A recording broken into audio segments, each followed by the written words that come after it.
What's up, Elisa? How you all doing today? This is your boy LXD, and welcome back to my channel. Guys, meron ka bang YouTube channel? Or kung may YouTube channel ka, may laman ba yung YouTube channel mo na any content na pwede mong i-share sa mga friends and relatives and even hindi mo kilala? And alam ko gusto mong gumawa ng sarili mong content pero hindi mo alam kung paano mo sisimulan. Tama yung decision mo na panoorin ng video na to. And since nandito ka na rin naman, tapusin mo na yung video and I know marami kang makukuha kong tips na pwede mo magamit yung YouTube channel. But before that, check mo muna yung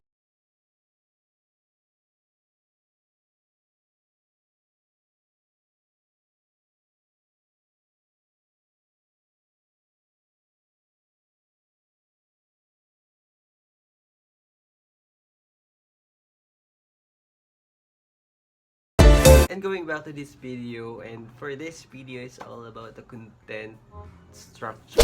So, it's all about kung paano papaplanuhan yung content na gagawin para magawa mo ito accordingly.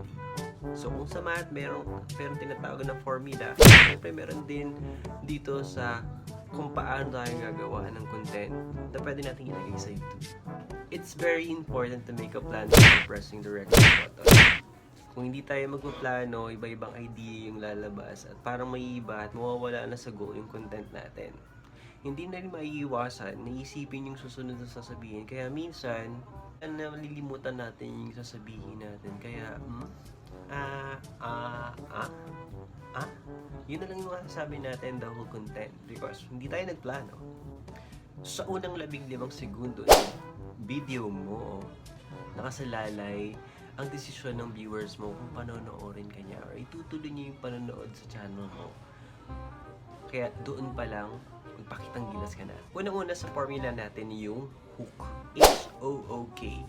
Kung may pasuspense ka sa content na ginagawa mo, pwede mo siyang ilagay sa unang 15 segundo ng video mo. Kung may pabitin ka, kunwari, aabangan nila yung pabitin mo na yun at na-curious sila, that's good. Or pwede rin naman dun sa thumbnail pa lang, puno mo ng misteryo yung thumbnail na yun at pwede yun maging dahilan ng pagpunta nila sa video mo. Kaya make sure na yung content mo ay may paandar factor. And next sa formula natin is introduce your content. Ano ba meron sa content mo? Tutorial ba yan? Makeup tutorial ba yan? It's informative ba yan? Prank? Or kung ano man yan. Ito na yung part ng content mo na sasabihin sa kanila.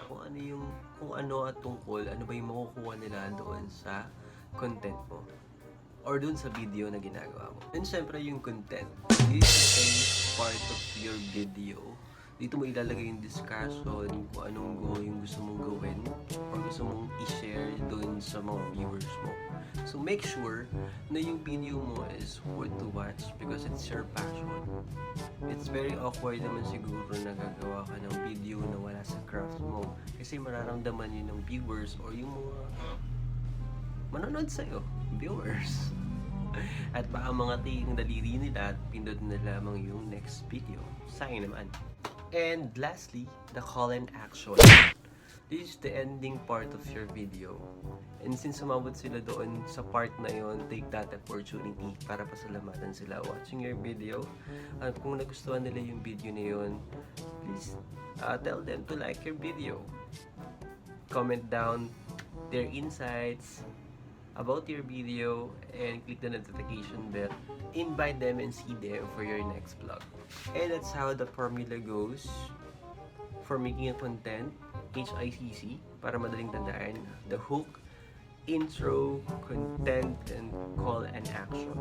And I hope sana ma-apply mo yung kind of practice na ganito to your channel and make a subscriber or 100 subscriber every week. And this is my call and action to you, Yulayista.